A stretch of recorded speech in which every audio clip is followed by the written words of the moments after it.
আপনি কি জানেন আপনার হাতে থাকা একটি আইফোন তৈরি করতে হাজারো মানুষের পরিশ্রম, কোটি কোটি ডলারের প্রযুক্তি আর বছরের পর বছরের গবেষণা লাগে?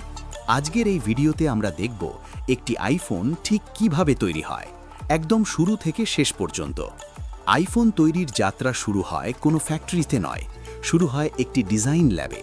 এখানে অ্যাপেলের ডিজাইনাররা ফোনটির আকার, ওজন আর অনুভূতি নিয়ে কাজ করেন। মাসের পর মাস ধরে শত শত ডিজাইন তৈরি করা হয়। অনেক ডিজাইন আবার বাতিলও করা হয়। সব শেষে যেটা নিখুঁত মনে হয় সেটাকেই চূড়ান্ত করা হয়। ডিজাইন শেষ হলে শুরু হয় কাঁচামাল সংগ্রহ। বিশ্বের বিভিন্ন দেশ থেকে আনা হয় অ্যালুমিনিয়াম, লিথিয়াম আর সিলিকন। আইফোনের বডি বানাতে ব্যবহৃত হয় বিশেষ মানের অ্যালুমিনিয়াম। এই অ্যালুমিনিয়াম ব্লক কাটা হয় অত্যাধুনিক সিএনসি মেশিনে। মেশিনগুলো এতটাই নিখুঁত যে সামান্য ভুলেরও সুযোগ নেই। বডি কাটা শেষ হলে শুরু হয় পলিশিং। রোবট দিয়ে ঘষে মসৃণ করা হয় প্রতিটি কোণা। এরপর অ্যানোডাইজিং প্রক্রিয়ায় বডিতে রং বসানো হয়। এতে ফোনটি স্ক্র্যাচ থেকেও সুরক্ষিত থাকে। একই সময় অন্য ফ্যাক্টরিতে তৈরি হচ্ছে আইফোনের স্ক্রিন। এই স্ক্রিন সাধারণ কাঁচের মতো নয়, এটি অত্যন্ত শক্ত এবং স্বচ্ছ। স্ক্রিনের ভেতরে থাকে কোটি কোটি পিক্সেল। প্রতিটি স্ক্রিন আলাদা করে পরীক্ষা করা হয়। সামান্য ত্রুটি থাকলেও স্ক্রিন বাতিল করা হয়। এবার আসি আইফোনের মস্তিষ্ক, চিপের কথায়। অ্যাপল নিজস্ব ডিজাইনের শক্তিশালী চিপ ব্যবহার করে। এই চিপে থাকে কোটি কোটি ট্রানজিস্টর। ন্যানোমিটার লেভেলে বসানো হয় এই সার্কিট। এরপর তৈরি হয় ক্যামেরা মডিউল। প্রতিটি লেন্স অত্যন্ত যত্নের সাথে পলিশ করা হয়। কম আলোতেও ভালো ছবি তোলার জন্য বিশেষ প্রযুক্তি ব্যবহার করা হয়। এরপর তৈরি হয় লিথিয়াম আয়ন ব্যাটারি। ব্যাটারির নিরাপত্তা এখানে সবচেয়ে গুরুত্বপূর্ণ। প্রতিটি ব্যাটারি কঠিন পরীক্ষার মধ্য দিয়ে যায়। সব পার্টস তৈরি হলে শুরু হয় অ্যাসেম্বলি। বিশাল অ্যাসেম্বলি লাইনে মানুষ আর রোবট একসাথে কাজ করে। প্রথমে বসানো হয় মাদারবোর্ড, এরপর বসানো হয় শক্তিশালী চিপ, তারপর খুব সতর্কতার সাথে বসানো হয় ব্যাটারি। এরপর যুক্ত করা হয় ক্যামেরা মডিউল। সামান্য ভুলেই ক্যামেরার মান নষ্ট হতে পারে। সব শেষে বসানো হয় স্ক্রিন। স্ক্রিন বসানো হয় ধুলোমুক্ত পরিবেশে। স্ক্রিন বসানোর পর ফোনটি প্রথমবার চালু করা হয়। স্ক্রিনে ভেসে ওঠে অ্যাপল লোগো। এরপর ইনস্টল করা হয় iOS সফটওয়্যার। টাচ স্ক্রিন ঠিকমতো কাজ করছে কিনা পরীক্ষা করা হয়। স্পিকার ও মাইক্রোফোন টেস্ট করা হয়। ক্যামেরা দিয়ে ছবি তুলে কোয়ালিটি যাচাই করা হয়। মানুষের হাতেও প্রতিটি ফোন আলাদা করে পরীক্ষা করা হয়। সব পরীক্ষায় পাশ করলে ফোনটি পরিষ্কার করা হয়। স্ক্রিন থেকে আঙুলের ছাপ মুছে ফেলা হয়। এরপর ফোনটি পাঠানো হয় প্যাকেজিং লাইনে। সাদা অ্যাপেল বক্সে ঢুকে পড়ে একটি নতুন আইফোন। এই ভিডিওটি যদি আপনার ভালো লেগে থাকে তাহলে অবশ্যই একটি লাইক দিন। কমেন্ট করে জানান আপনি কোন ফোন ব্যবহার করেন। আর এমন আরও ফ্যাক্টরি ও টেকনোলজি ভিডিও পেতে এখনই আমাদের চ্যানেলটি সাবস্ক্রাইব করুন। আপনি কি জানেন একটা BMW গাড়ি বানাতে লাগে শত শত রোবট, হাজারের বেশি নিখুঁত কাজ আর জার্মান ইঞ্জিনিয়ারিংয়ের চরম শক্তি? চলুন দেখি BMW কিভাবে তৈরি হয় ফ্যাক্টরির ভেতর থেকে। BMW গাড়ি তৈরির যাত্রা শুরু হয় কোনো ফ্যাক্টরির শব্দে নয়, শুরু হয় নিঃশব্দ এক ডিজাইন ল্যাবে। জার্মানির অত্যাধুনিক সেই ডিজাইন ল্যাবে BMW এর ইঞ্জিনিয়ার ও ডিজাইনাররা একসাথে কাজ করেন ভবিষ্যতের একটি গাড়ির রূপ দিতে। এই ল্যাবেই প্রথম কাগজে ও ডিজিটাল স্ক্রিনে জন্ম নেয় একটি BMW গাড়ির ধারণা। প্রথম ধাপে গাড়ির বাইরের লুক বা এক্সটেরিয়র ডিজাইন করা হয়। গাড়ির সামনে থেকে পেছন পর্যন্ত প্রতিটি লাইন, প্রতিটি বাঁক, প্রতিটি কোণ খুব যত্নের সঙ্গে পরিকল্পনা করা হয়। BMW এর নিজস্ব পরিচিত গ্রিল, হেডলাইটের আকার এবং বডির স্পোর্টি শেপ সবকিছু এখানেই নির্ধারিত হয়। এরপর ডিজাইনাররা গাড়ির এরোডাইনামিক শেপ নিয়ে কাজ করেন। কম্পিউটার সিমুলেশনের মাধ্যমে দেখা হয় বাতাস কিভাবে গাড়ির গায়ের ওপর দিয়ে প্রবাহিত হবে। এই পরীক্ষার মাধ্যমে নিশ্চিত করা হয় যেন গাড়িটি উচ্চ গতিতে স্থির থাকে এবং জ্বালানি দক্ষ হয়। শুধু বাইরের দিক নয়, গাড়ির ভেতরের আরাম বা কমফর্টও এই পর্যায়ে ডিজাইন করা হয়। ড্রাইভারের বসার অবস্থান, স্টিয়ারিংয়ের দূরত্ব, ড্যাশবোর্ডের উচ্চতা সব কিছু নিখুঁতভাবে হিসাব করা হয়। ডিজিটাল ডিজাইন চূড়ান্ত হওয়ার পর তৈরি করা হয় একটি ক্লে মডেল। এই মডেলটি বাস্তব আকারে বানানো হয় যাতে ডিজাইনাররা হাতে ছুঁয়ে গাড়ির শেপ যাচাই করতে পারেন। আলো ফেলে বিভিন্ন দিক থেকে দেখে বোঝা হয় গাড়িটি বাস্তবে কেমন দেখাবে। একটি BMW গাড়ির ডিজাইন চূড়ান্ত করতে মাসের পর মাস সময় লেগে যায়। বারবার পরিবর্তন, সংশোধন আর পরীক্ষা শেষে যখন ডিজাইন অনুমোদন পায় তখন সেটি পাঠানো হয় ফ্যাক্টরিতে। এবার শুরু হয় প্রকৃত উৎপাদন প্রক্রিয়া। ফ্যাক্টরিতে প্রথমে আনা হয় বিশাল বিশাল স্টিল ও অ্যালুমিনিয়াম শিট। এই ধাতব শিটগুলোই ভবিষ্যতে গাড়ির বডিতে রূপ নেবে। অত্যাধুনিক কাটিং মেশিন দিয়ে শিটগুলো নিখুঁত মাপে কাটা হয়। এরপর শক্তিশালী প্রেস মেশিন ব্যবহার করে ধাতব পাতকে গাড়ির দরজা, ছাদ এবং অন্যান্য অংশের আকার দেওয়া হয়। এই কাজের বেশিরভাগটাই করে স্বয়ংক্রিয় রোবট, তবে প্রতিটি ধাপে মানুষ নজরদারি করে নিশ্চিত করে সব কিছু সঠিক হচ্ছে কিনা। প্রতিটি তৈরি অংশ আলাদা করে পরীক্ষা করা হয়। মাপ ঠিক না হলে সেই অংশ বাতিল করে দেওয়া হয়। BMW কোনো আপোষ করে না গুণগত মানের ক্ষেত্রে। সব অংশ প্রস্তুত হলে শুরু হয় বডি অ্যাসেম্বলি। এই পর্যায়ে শত শত রোবট একসাথে কাজ করতে শুরু করে। রোবোটিক বাহু দিয়ে গাড়ির বিভিন্ন অংশ জোড়া লাগানো হয়। এই প্রক্রিয়াকে বলা হয় রোবোটিক ওয়েল্ডিং। একটি BMW গাড়ির বডিতে হাজারের বেশি ওয়েল্ড পয়েন্ট থাকে। প্রতিটি জোড়া নিখুঁত না হলে গাড়ির শক্তি ও নিরাপত্তা ঝুঁকির মুখে পড়তে পারে। রোবটগুলো কম্পিউটার নিয়ন্ত্রিত নির্দেশ অনুযায়ী কাজ করে। তাদের গতি ও নিখুঁততা মানুষের চেয়ে অনেক বেশি। তবুও মানব প্রকৌশলীরা প্রতিটি ধাপ পর্যবেক্ষণ করেন। ওয়েল্ডিং শেষ হলে গাড়ির কাঠামো সম্পূর্ণ হয়। এখন এটি দেখতে একটি গাড়ির ফ্রেমের মতো লাগে। এরপর গাড়িটি ধীরে ধীরে পাঠানো হয় পেইন্ট শপে। পেইন্ট শপ হল BMW ফ্যাক্টরির সবচেয়ে পরিষ্কার এলাকা। এখানে ধুলোবালির প্রবেশ একেবারেই নিষিদ্ধ, কারণ সামান্য ধুলো গাড়ির রং নষ্ট করতে পারে। প্রথমে গাড়ির বডিতে দেওয়া হয় জং প্রতিরোধক কোট। এই স্তর গাড়িকে দীর্ঘদিন মরিচা থেকে রক্ষা করে। এরপর প্রাইমার কোট দেওয়া হয় যাতে মূল রং ভালোভাবে বসে। মূল রং একাধিক স্তরে দেওয়া হয়। এই কাজটিও করে রোবট, যাতে রং সমানভাবে পড়ে। BMW এর বিখ্যাত চকচকে ফিনিশ এই পর্যায়েই তৈরি হয়। রং দেওয়ার পর গাড়ি ঢোকানো হয় বিশেষ ওভেনে। এখানে নির্দিষ্ট তাপমাত্রায় রং শুকানো হয়। শুকানোর পর আলোর নিচে গাড়ি পরীক্ষা করা হয়, কোথাও দাগ আছে কিনা। সবকিছু ঠিক থাকলে গাড়ি যায় মূল অ্যাসেম্বলি লাইনে। এখন শুরু হয় গাড়ির প্রাণ বসানোর কাজ। প্রথমে গাড়ির বডিতে বসানো হয় ইঞ্জিন। বিশাল লিফটের সাহায্যে ইঞ্জিনটি নিখুঁতভাবে নিচ থেকে স্থাপন করা হয়।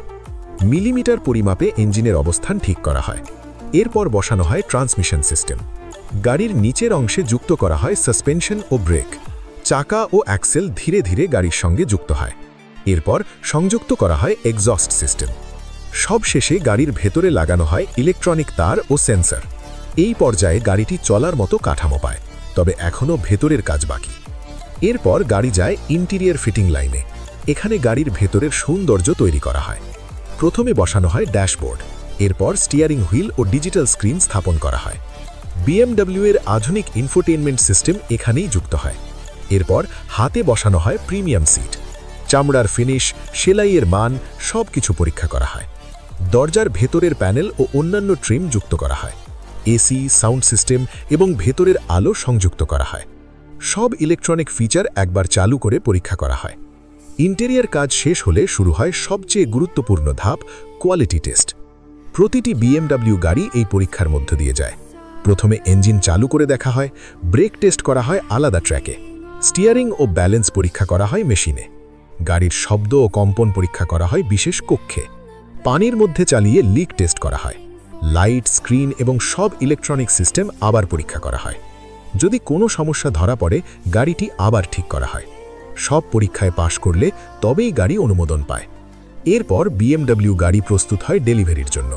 ফ্যাক্টরি থেকে ট্রাক বা জাহাজে করে গাড়ি পাঠানো হয় বিশ্বের বিভিন্ন দেশে। শোরুমে পৌঁছানোর পর চূড়ান্ত পরীক্ষা শেষে গাড়ি তুলে দেওয়া হয় নতুন মালিকের হাতে। এই দীর্ঘ, নিখুঁত এবং প্রযুক্তি নির্ভর প্রক্রিয়ার মধ্য দিয়েই একটি BMW গাড়ি ফ্যাক্টরি থেকে রাস্তায় নামে। আপনি যদি এমন আরও ফ্যাক্টরি ও গাড়ির ভেতরের রহস্য জানতে চান, তাহলে এখনই সাবস্ক্রাইব করুন আর ভিডিওটিতে একটি লাইক দিতে ভুলবেন না। পরের ভিডিওতে দেখা হবে আরও অবাক করা প্রক্রিয়া নিয়ে। আপনি প্রতিদিন কোকাকোলা খান, কিন্তু কখনো ভেবেছেন এই এক বোতল কোক ফ্যাক্টরিতে কিভাবে তৈরি হয়? বিশুদ্ধ পানি থেকে ফিজি পানীয় হওয়া পর্যন্ত চলুন ঢুকে পড়ি কোকাকোলা ফ্যাক্টরির ভেতরে। কোকাকোলা তৈরির পুরো প্রক্রিয়া শুরু হয় একটি বিষয় দিয়ে, আর সেটি হলো পানি। কারণ একটি কোকাকোলা বোতলের সবচেয়ে বড় অংশই হচ্ছে পানি। তাই ফ্যাক্টরিতে প্রথম এবং সবচেয়ে গুরুত্বপূর্ণ ধাপ হলো পানিকে সম্পূর্ণ বিশুদ্ধ করা। ফ্যাক্টরিতে বিশাল পাইপলাইনের মাধ্যমে কাঁচা পানি আনা হয়।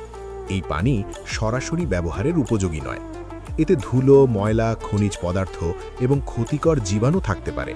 তাই পানিকে ধাপে ধাপে পরিশোধন করা হয়। প্রথমে বড় ফিল্টার ব্যবহার করে পানির ভেতরের বড় ময়লা কণা আলাদা করা হয়। এরপর আরও সূক্ষ্ম ফিল্টারের মাধ্যমে অদৃশ্য কণা ও অবাঞ্ছিত পদার্থ ছেঁকে ফেলা হয়। পরবর্তী ধাপে পানি সফট করা হয়।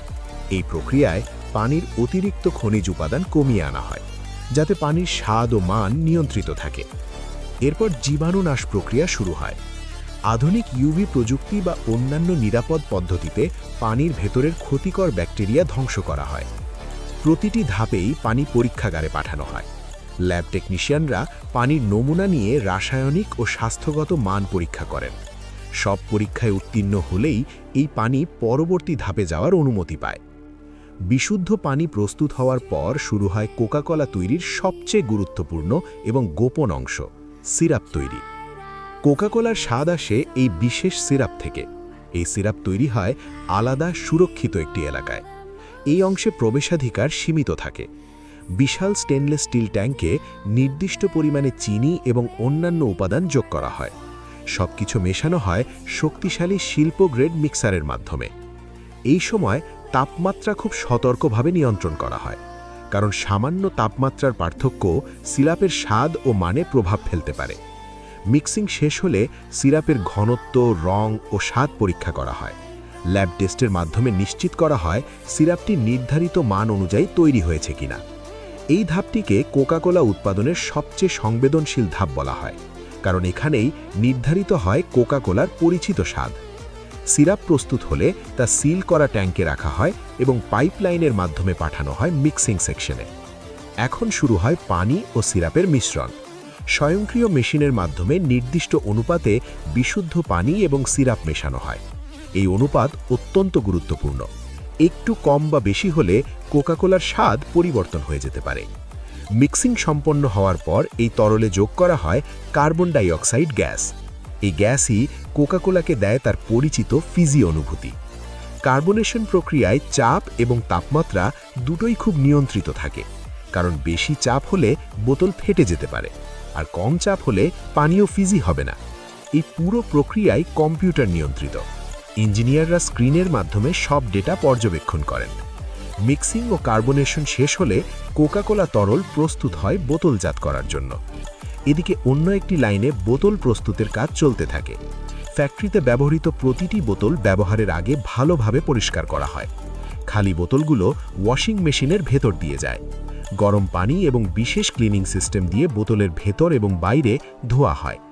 এরপর বোতলগুলো জীবাণুমুক্ত করা হয়।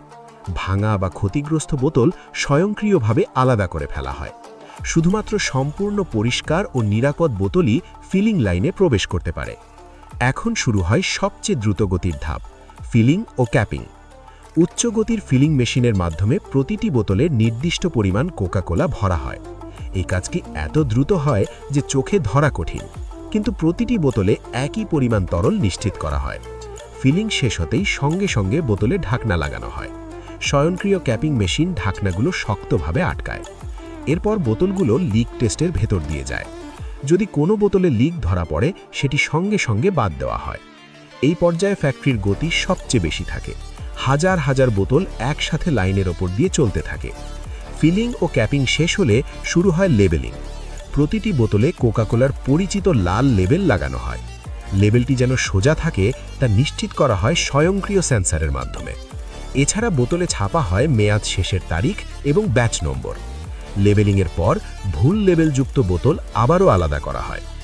এখন বোতলগুলো দেখতে একই রকম, চকচকে এবং বিক্রির জন্য প্রস্তুত। কিন্তু এখানেই প্রক্রিয়া শেষ নয়।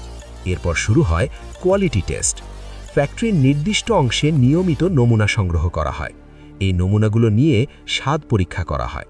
কার্বনেশনের মাত্রা পরীক্ষা করা হয়। বোতলের চাপ ঠিক আছে কিনা দেখা হয়।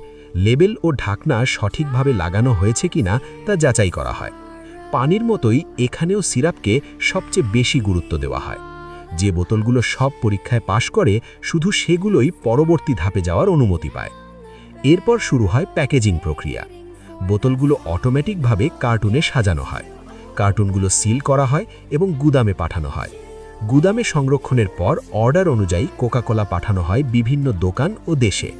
ট্রাকে করে কিছু বোতল যায় লোকাল বাজারে আর কিছু বোতল জাহাজে করে যায় অন্যান্য দেশে। অবশেষে দোকানের তাকেই পৌঁছে যায় কোকাকোলা, যেখান থেকে একজন মানুষ এক বোতল তুলে নিয়ে কোনো এক বিকেলে তৃষ্ণা মেটায়।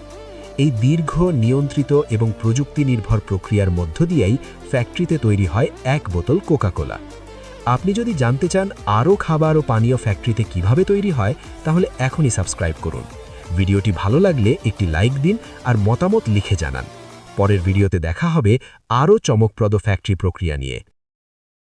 আজকের ভিডিওতে আমরা দেখব কিভাবে গরুর চামড়া থেকে ব্যাগ, বেল্ট এবং অন্যান্য দরকারি পণ্য তৈরি হয়, শুরু থেকে শেষ পর্যন্ত। পুরো প্রক্রিয়াটি সম্পূর্ণ ফ্যাক্টরি ডকুমেন্টারি স্টাইলে উপস্থাপন করা হবে। প্রথমে গরুগুলোকে নির্দিষ্ট খামারে রাখা হয়, যেখানে তাদের জন্য পর্যাপ্ত খাবার ও পরিষ্কার পানির ব্যবস্থা থাকে। খামারের কর্মীরা প্রতিদিন নির্দিষ্ট সময়ে গরুগুলোকে খাবার দেন, যাতে একটি নিয়মিত রুটিন বজায় থাকে। গরুগুলো স্বাস্থ্যকর খাবার খায় এবং তাদের সুস্থ ও সবল রাখার জন্য বিশেষ যত্ন নেওয়া হয়। একজন অভিজ্ঞ ভেটেরিনারি ডাক্তার গরুগুলোর স্বাস্থ্য পরীক্ষা করেন। চোখ, শরীর এবং সামগ্রিক অবস্থা খুঁটিয়ে দেখা হয়। কোনো অসুস্থ গরুকে তৎক্ষণাৎ চিকিৎসা দেওয়া হয়, যাতে প্রাণীরা সুস্থ থাকে। স্বাস্থ্য পরীক্ষা শেষে গরুগুলোকে নির্ধারিত ইনজেকশন দেওয়া হয়, যা তাদের রোগমুক্ত রাখে। নিয়ম মেনে এবং স্বাস্থ্যবিধি মেনে গরুগুলো প্রসেসিং ফ্যাক্টরিতে পাঠানো হয়। ফ্যাক্টরির বাইরে কর্মীরা প্রস্তুতি নিচ্ছেন যেন গরুগুলো আসার সঙ্গে সঙ্গে কাজ শুরু করা যায়। গরুর গোস্ত এবং চামড়া আলাদা করা হয়। গোস্ত খাদ্য প্রক্রিয়াজাত করার জন্য অন্য বিভাগে পাঠানো হয়। চামড়াগুলো আলাদা করে রাখা হয় এবং প্রক্রিয়াজাতকরণের জন্য প্রস্তুত করা হয়। চামড়াগুলো গরম পানিতে ডুবানো হয়, যেখানে ধোঁয়া ওঠা জল চামড়ার উপর থাকা ময়লা, রক্ত এবং অবাঞ্ছিত অংশ পরিষ্কার করে। এরপর চামড়াগুলো একটি নতুন মেশিনে স্থানান্তরিত করা হয়, যেখানে নির্দিষ্ট কেমিক্যাল ব্যবহার করে গভীরভাবে পরিষ্কার করা হয়। পুরোপুরি পরিষ্কার হওয়ার পর চামড়াগুলো বিশাল বড় ড্রামে রাখা হয়। ড্রামটি ধীরে ধীরে ঘুরতে থাকে, চামড়া এবং কেমিক্যাল একত্রিত হয়। ড্রামের মধ্যে নির্দিষ্ট অনুপাতে পানি এবং বিশেষ কেমিক্যাল যোগ করা হয়। এই ধাপে ট্যানিং প্রক্রিয়া শুরু হয়, যা চামড়াকে পচে যাওয়া থেকে রক্ষা করে। ভেজিটেবল ট্যানিং এবং ক্রোম ট্যানিং দুই ধরনের পদ্ধতি ব্যবহৃত হয়। চামড়াগুলো ড্রামে অনেক ঘন্টা ধরে ঘুরতে থাকে, যাতে কেমিক্যাল প্রতিটি স্তরে প্রবেশ করতে পারে। ট্যানিং শেষ হওয়ার পর চামড়াগুলো আবার ধুয়ে নেওয়া হয়। বিশেষ তাপমাত্রা নিয়ন্ত্রিত রুমে চামড়া শুকানো হয়। কখনো কখনো আধুনিক মেশিন ব্যবহার করে সমানভাবে শুকানো হয়। শুকানোর পর চামড়াগুলো নির্দিষ্ট পুরুত্বে কাটা হয় এবং বিভিন্ন ধরনের ব্যাগের জন্য আলাদা করা হয়। কর্মীরা চামড়া কাটার কাজে অত্যন্ত মনোযোগী থাকে, যাতে কোনো ত্রুটি না থাকে। এরপর চামড়াগুলোকে বিভিন্ন রঙে রাঙানো হয়, যেমন কালো, বাদামি, কফি, ট্যান এবং কাস্টম কালার। ড্রামের মধ্যে রং মিশিয়ে চামড়ার ভেতর পর্যন্ত রং ঢোকে। রং দেওয়ার পর চামড়া আবার শুকানো হয়। শুকানো চামড়ার উপর বিশেষ তেল এবং কন্ডিশনার লাগানো হয়, যাতে চামড়া নরম থাকে এবং ভাঁজ বা ফাটে না। কর্মীরা হাতে চামড়া টেনে এবং মুড়িয়ে প্রাকৃতিক ফ্লেক্সিবিলিটি নিশ্চিত করে। এরপর চামড়াগুলো কোয়ালিটি চেকিং সেকশনে যায়, যেখানে অভিজ্ঞ কর্মীরা প্রতিটি চামড়া পরীক্ষা করেন। দাগ, ছিদ্র বা রঙের ত্রুটি থাকলে আলাদা করে রাখা হয়। কোয়ালিটি চেক পাশ করা চামড়াগুলো ব্যাগ তৈরির ফ্যাক্টরিতে পাঠানো হয়। এখানে ডিজাইন অনুযায়ী চামড়া কাটার কাজ শুরু হয়।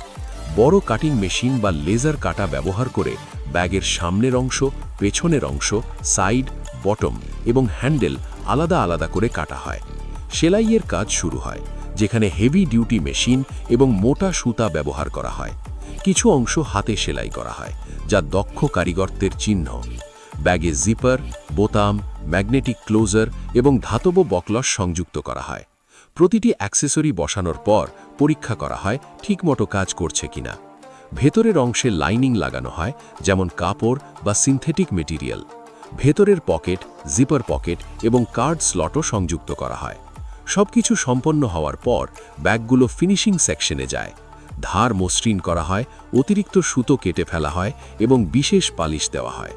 চূড়ান্ত কোয়ালিটি চেক করা হয় এবং সব পরীক্ষায় পাশ করলে ব্যাগগুলো প্যাকেজিংয়ের জন্য প্রস্তুত করা হয়। ব্যাগগুলোর ডাস্ট কভার এবং বক্সে প্যাক করা হয়, তারপর বড় কার্টুনে ভর্তি করে দেশি ও আন্তর্জাতিক বাজারে পাঠানো হয়। শপিং মল, ব্র্যান্ড স্টোর এবং অনলাইন প্ল্যাটফর্মে ব্যাগগুলো বিক্রি হয়। এই পুরো প্রক্রিয়ায় একটি সাধারণ গরুর চামড়া দীর্ঘ ও জটিল প্রক্রিয়ার মধ্য দিয়ে একটি সুন্দর, টেকসই এবং দামি ব্যাগের রূপ নেয়। প্রতিটি ধাপে অসংখ্য মানুষের শ্রম, দক্ষতা এবং অভিজ্ঞতা যুক্ত থাকে। ভিডিওটি যদি ভালো লাগে তাহলে লাইক দিন, মন্তব্য করুন এবং চ্যানেলটি সাবস্ক্রাইব করতে ভুলবেন না, যাতে আরও এমন ফ্যাক্টরি ও প্রসেস ভিডিও দেখতে পারেন।